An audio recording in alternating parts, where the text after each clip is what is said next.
காவிரி குண்டார் என்று எங்களுடைய தலைவர் அவர்கள் இந்த அவையில் அறிவித்த திட்டம். அன்றைக்கு அவர் அறிவித்த அவருடைய வார்த்தையிலே சொல்லுகிறேன், வெள்ளக்காலங்களில் காவிரி ஆற்றில் பெருகும் உபநீரை வறண்ட மாவட்டங்களுக்கு கொண்டு செல்வதற்கான காவிரி வைகை குண்டாறு இணைப்பு திட்டத்தின் முதற்கட்டமாக காவிரி ஆற்றின் குறுக்கே கட்டளை பகுதி கதவணை அமைக்கும் திட்டம் 165 கோடியில் மதிப்பீடு செயல்படுத்தப்படும் என்று 2008ஆம் ஆண்டு இந்த மன்றத்திலே எங்கள் தலைவர் அவர்கள் தெரிவித்தார்கள். அந்த மாயனூர் கதவணைப்பை அமைத்து காவிரி வைகை குண்டாறு இணைப்புக்கு அடித்தளமிட்டவர் எங்களுடைய தலைவர் அவர்கள்தான். இந்த திட்டத்துக்கு 3 கட்டங்களாக நிறைவேற்றப்பட வேண்டும் என்று திட்டமிடப்பட்டது. முதல் கட்டம் காவிரி முதல் தெற்கு வெள்ளாறு வரையில் 188.45 கிலோமீட்டர். இரண்டாவது கட்டம் தெற்கு வெள்ளாறு முதல் வைகை வரையில் 109.69 கட்டம். மூன்றாவது கட்டம் வைகை முதல் குண்டாறு வரையில் 34.04 கிலோமீட்டர். இந்த திட்டம் மாண்பு உறுப்பினர்கள் சொன்னதைப் போல கரூர், திருச்சி, புதுக்கோட்டை, சிவகங்கம், ராமநாதபுரம் மாவட்டங்களில் 52,000 ஏக்கர் நிலங்களுக்கு குடிநீருக்கும் பாசன வசதி செய்வதற்காக அமைந்திருக்கிறது. இந்த திட்டத்துக்கு முதல் கட்டமாக மாயனூர் முதல் தெற்கு வெள்ளாறு வரையில் 118.45 கிலோமீட்டர் தூரத்துக்கு 6,941 கோடியில் பணிகளை மேற்கொள்ள நவம்பர் 2020 கொள்கை அளவில் ஒப்புதல் வழங்கப்பட்டது. அலோகேஷன்ல கொள்கை அளவில் உங்கள் ஆட்சியில் ஒப்படைக்கப்பட்டது. முதல் கட்ட பணி 0.இருந்து 4.1 கிலோமீட்டர் வரை கரூர் மாவட்டத்தில், அதுக்கு 171 கோடி. இரண்டாவது 54.69 கோடி 60 கிலோமீட்டர், அதற்கு அந்த 160 கோடி என்று இப்படி பணம் சேர்த்து இருக்கிறோம். இவைகளெல்லாம் மறக்கம் பண்ணி 39 கோடிக்கு நவம்பர். இதற்கு கடைசியாக நீங்கள் ஒதுக்கிவிட்டு போன பணம் இந்த 331 கோடிக்கு நவம்பர் மாதம் 2020 நிர்வாக ஒப்புதல் அளித்தீர்கள். அதற்கு பிறகு தேர்தல் வந்தது அறிவதற்கு முன்னால்.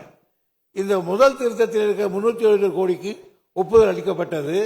இதுவரை 288 கோடி செலவு செய்யப்பட்டிருக்கிறது. மீதி இருக்கிற கீழ்வாய்கள் வெட்டுகிற பணி நடந்து கொண்டிருக்கிறது. 83% முடிவடைந்திருக்கிறது. இந்த பேக்கேஜ் 2 இருந்து 36 கோடி தேவைப்படுகிறது. இவைகளுக்காக தடுப்பு நிலையெடுக்கிற சட்டம் 2,550 ஏக்கர் பட்டா நிலங்களில் இதுவரையில் 2,038 ஏக்கர் நிலம் கையகப்படுத்தியிருக்கிறோம். முதற்கட்டமாக நீங்கள் எந்தெங்கே இதை டெண்டர் விட்டு எடுக்கிறீர்களோ அந்த இடத்தை கூட நீங்கள் ஆட்சேபம் செய்யவில்லை, அதையும் நாங்கள் செய்திருக்கிறோம். எனவே இப்பொழுது இந்த கால்வாய் நீர் அமைக்க 3,076 கோடி செலவாகும் என்று மதிப்பிடப்பட்டிருக்கிறது. நிலைமைக்கேற்ற முன்னுரை அடிப்படையில் மேற்கொள்ளப்படும் என்ற திட்டத்தை தெரிவித்துக் கொள்கிறேன். தங்களுக்கெல்லாம் எப்படிப்பட்ட எண்ணம் ஏற்படுவதற்கு முன்னாலேயே அந்த மாவட்ட மக்களுக்கு நன்மை செய்ய வேண்டும் என்பதற்காகத்தான் 2008 எங்கள் தலைவர் கலைஞர் அவர்கள் இந்த திட்டத்தை முன்மொழிந்தார்கள். எனவே அந்த திட்டத்தை இது நாங்கள் பெற்ற பிள்ளை, விட்டுவிட மாட்டோம்.